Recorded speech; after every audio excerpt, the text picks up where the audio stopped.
इत्तेहाद news को देखने से पहले सब्सक्राइब कीजिए हमारे चैनल को, लाइक कीजिए और बेल आइकॉन पर क्लिक कीजिएगा।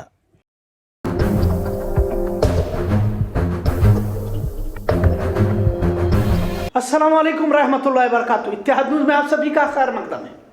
आज यौम रियासत कर्नाटक राज्योत्सव शहरी सतह पर मनाया गया। वैसे तो बड़े पैमाने पर मनाने का फैसला कन्नड़ तंजीमों की जानिब से लिया गया था, लेकिन पुनीत राजकुमार की मौत की वजह से इसे बिल्कुल सादगी के साथ मनाने का फैसला लिया गया। हुकूमत की जानिब से शिपयार्ड मैदान में मनाया गया। पुलिस परेड भी किया गया, जिसमें डीसी बेलगाम एमजी हिरेमठ शरीक रहे। जिला इंतजामिया की जानिब से यौम रियासत मनाया गया, जिसमें जिला वजीर गोविंद करजोड़ मेहमान खुसूस रहे। इस वक्त मुख्तलिफ शोबों में खिदमात अंजाम देने वालों को एजाजात से नवाजा गया। दिगर जिम्मेदारान में CEO Darshan, police commissioner Tyagarajan, SP Lakshman Nimbargi और दिगर जिम्मेदार हजरात भी मौजूद रहे। इस बार बड़े पैमाने पर राज्योत्सव मनाने के फैसले पर पुनीत राजकुमार की मौत से कन्नड़ हिमायतों में मायूसी देखी गई। इसके बावजूद भी काफी नौजवान यहां जमा होते देखा गया। पुनीत राजकुमार की तस्वीर पर फूलमालाएं डाली गई। अपने चहीते अदाकार का नाम लेकर चीखते चिल्लाते भी देखा गया। कई नौजवान अतराफ और शहर के मुख्तलिफ इलाकों से तशरीफ आवर थे। लाल पीले परचम को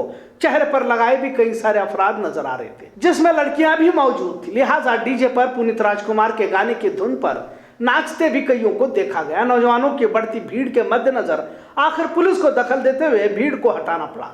शहर के मुख्तलिफ जगहों पर राज्योत्सव के साथ पुनीत राजकुमार की मौत पर भी अफसोस की महफिलें मुनक्कद की गई थी।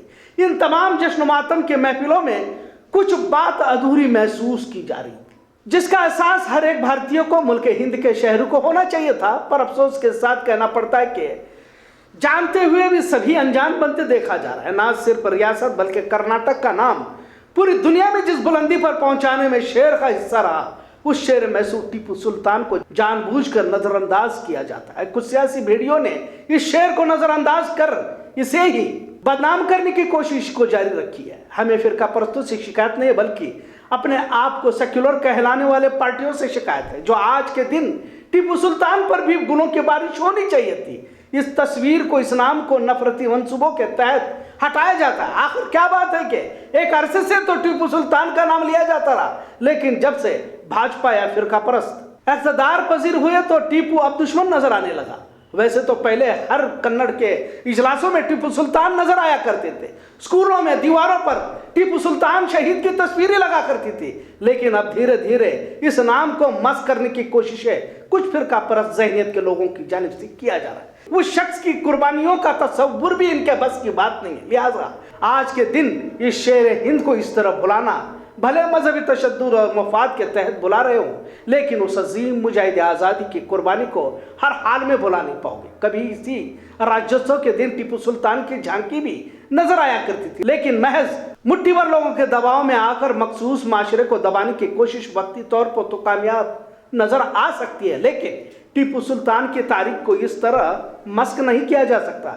यह बात बहुत ही दर्द और फिक्र से वाज़ा करना जरूरी समझूंगा कि भले फिरका परस्त ताकतें आज के दिन याद ना करें, और ये इनका काम है, लेकिन अफसोस के कुछ हमारे कौमी भाई भी आहिस्ता आहिस्ता टीपू सुल्तान को भूलते नजर आ रहे हैं। हम भी आज कर्नाटक राज्योत्सव के मौके पर टीपू को याद करते तो और भी बेहतर होता, ऐसा कुछ लोगों में भी चर्चा करते देखी गई। बेलगाम शहर में वैसे भी कन्नड़ मराठी तनाजा काफी पुराना रहा। एक तरफ राज्योत्सव का जश्न मनाया जाता है, तो दूसरी तरफ मराठी आवाम की जानिब से काला दिन भी मनाया जाता है। पिछले 64 साल से भी जायद मराठी लोगों को लगता है कि बेलगाम महाराष्ट्र का हिस्सा है, जिसे जबरन कर्नाटक में दाखिल किया गया। जबानी एतबार से पहले बेलगाम बॉम्बे रियासत में था, जिसे मैसूर में दाखिल किया गया। लिहाजा आज भी उस तहरीक को महसूस किया जा सकता है। नस्ल दर नस्ल इस तहरीक को जिंदा रखने की कोशिश मराठियों की जानिब से की जाती है। लिहाजा आज भी एमईएस की जानिब से, इनके महाराष्ट्र एकीकरण समिति की जानिब से काला दिन मनाने की इजाजत तलब की गई थी, लेकिन हुकूमत की जानिब से मंजूरी नहीं दी गई। मराठी लीडर, जिसमें खास तौर पर शुभम शेळके, मनोहर किनेकर, दीपक दळवी, सरिता पाटिल और भी कई नामचीन मराठी शख्सियतों ने मराठा मंदिर में एहतजाजी इजलास को कायम किया था, जिसमें उन्होंने अपने जज्बात को जाहिर करते हुए कहा कि हमें मालूम है कि किसी न किसी तरीके से मराठी अवाम पर जुल्म ज्यादती की तारीख हुकूमत कर्नाटक रकम करती आई है, और पिछले कई सालों से इन्हीं तकलीफात मुश्किलात का सामना करते हुए हम अपनी मंजिल को तय करते हुए और अपने मौकूफ में आगे बढ़ते हुए यहाँ तक पहुँचे। और आगे भी बढ़ते रहेंगे जब तक यह फैसला हमारे हाथ में नहीं आता और हम सभी मराठी अवाम महाराष्ट्र में दाखिल नहीं होते, तब तक हमारी जद्दोजहद जारी रहेगी, ऐसा भी कहा। शुभम शेळके ने भी संविधान आईन हिंद की दुहाई देते हुए कहा कि एहतजाज करना हमारा हक है और यह हक हमारे संविधान ने हमें दिया है, पर हुकूमत इंतजामिया हमारे हुकूक को कुचलना चाहती है, पर हम डरने वालों में से नहीं है। आप जितने चाहे मुकदमे दायर करो, हमारी यह जंग जारी रहेगी। जुल्म के खिलाफ हमारी जंग और भी चलते ही रहेगी। काला दिन मनाए जाने पर मराठी लोगों का मुआवजा कुत्ते से करने पर मराठी लोगों में काफी गुस्सा देखा गया। जिला वजीर गोविंद करजोल ने मजाकिया अंदाज में कहा कि जब हत्ती चलती रहती है तो कुछ कुत्ते भौंकते रहते हैं। इस बात का मराठी लोगों ने सख्त अल्फाज में मजम्मत करते हुए नाराजगी का इजहार किया। यासाठी तुमच्या मनातील असलेला उद्रेक, तुमच्या मनातील असलेली भावना ही व्यक्त करण्यासाठी आपण या 1 नोव्हेंबरला मूक मिरवणूक काढतो। अनेक वेळेला परगावाचे किंवा महाराष्ट्राचे जिथं ज्या नेतृत्वाला आपण मानतो त्यांचे अनेक नेते दिग्गज नेते आपल्याकडे येतात आणि ते आम्हाला आमच्या निर्धाराला पाठिंबा व्यक्त करतात आणि आपल्या परीने ते कामही करत असतात। अशा या अत्यंत कठीण अशा दिवसातून आपण जात असताना इथं तुमची साऱ्यांची उपस्थिती पाहिल्यानंतर मन भरून येतं। ज्या लोकांचं आम्ही नेतृत्व करतो, मध्यवर्ती महाराष्ट्र एकीकरण समिती ज्या लोकांचं नेतृत्व करते, ती समिती सर्व लढाऊ बाणा बाळगणाऱ्या सळसळणाऱ्या रक्तांचं एक संघटन आहे, याचा राष्ट्र स्वाभिमान आणि अभिमान तुमच्यामुळे आमच्यात भिडलेला असतो। या निषेध व्यक्त करण्याच्या सभेमध्ये उपस्थित असलेले सर्व माझे बंधू भगिनी आणि जे आमच्या संपर्कातले असलेले सर्व लोक, आमच्या लढ्याला सहानुभूती असणारे सर्व लोक यांचं मी मध्यवर्ती महाराष्ट्र एकीकरण समितीच्या वतीनं मनपूर्वक स्वागत करतो।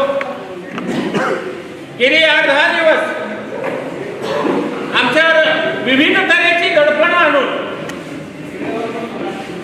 कदाचित बऱ्याच वेळेला एकेका नेत्याला बोलवून पोलीस स्टेशनमध्ये धमकवण्याचे अनेक प्रयत्न झाले आणि लवकरात लवकर या सीमा प्रश्नाची सोडवणूक होण्यासाठी आपण सगळ्यांनी या ठिकाणी प्रयत्न करणं गरजेचं आहे।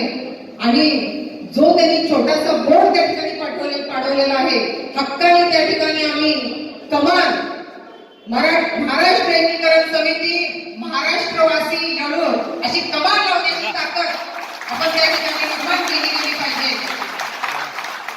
आज जाणून बुजून आज आमचा हा लढा केंद्राच्या विरोधात आहे, मान्य आहे, हा लढा केंद्राच्या विरोधात आहे। केंद्र सरकारचा या ठिकाणी आम्ही जाहीर निषेध करत आलेलो आहोत। प्रत्येक वेळेला आम्ही मोर्चा आणि प्रत्येक ठिकाणी आम्ही केंद्राचा निषेध, केंद्र सरकारचा निषेध, आम्हाला या राज्यात डांबलं गेलं। ज्यावेळेला भाषिक प्रांतरचना झाली गेली त्यावेळेला मराठी भाषिक लोकांना त्या ठिकाणी म्हैसूर प्रांतात त्या ठिकाणी डांबलं गेलेलं आहे आणि तेव्हापासून आपली ही लढाई अस्तित्वाची सुरू झालेली आहे। गेल्या काही दिवसापासून प्रशासनाची परत दडपशाही मराठी माणसांना दिसून येत आहे। आज पहाटे 4:30 वाजल्यापासून पोलिसांचा ससेमिरा माझ्या घरासमोर होता।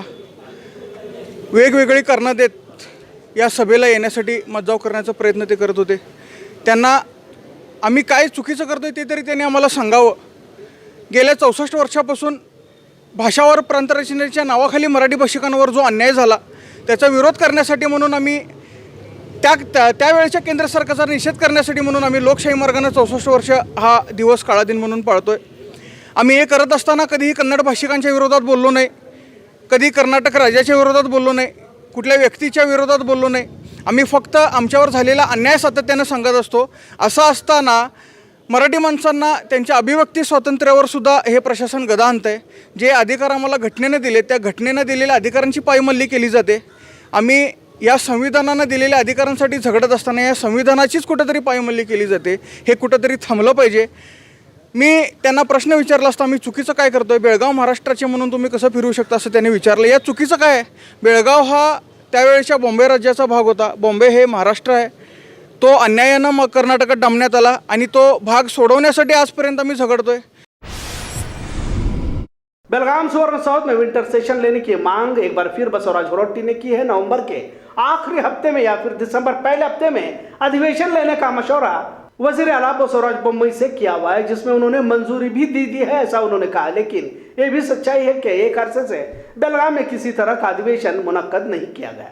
लिहाजा क्या इस बार विंटर सेशन किया जाएगा, ऐसा सवाल भी आवाम की जानिब से किया जा रहा है. आज रहमान फाउंडेशन की जानिब से गोकाक अंकलगी में फ्री मेगा मेडिकल कैंप का एहतमाम किया गया था, जिसमें सैकड़ों लोगों ने मुख्तलिफ अमराज का मुफ्त चेकअप करवाया. दवाइयाँ और गोलियां भी मुफ्त फराम की गई. अंकलगी और अतराफ के देहात करियों से भी लोगों ने इस मेडिकल कैंप का फायदा उठाया. इस फ्री मेडिकल कैंप में माहिरीन डॉक्टरों की टीम ने मरीजों को देखा. तकरीबन 650 से भी ज्यादा लोगों ने इस फ्री मेडिकल कैंप में शिरकत फरमाई. खबरों का सिलसिला यूं ही चलता रहेगा. देखते रहे इत्तेहाद न्यूज़. शुक्रिया. अल्लाह हाफिज.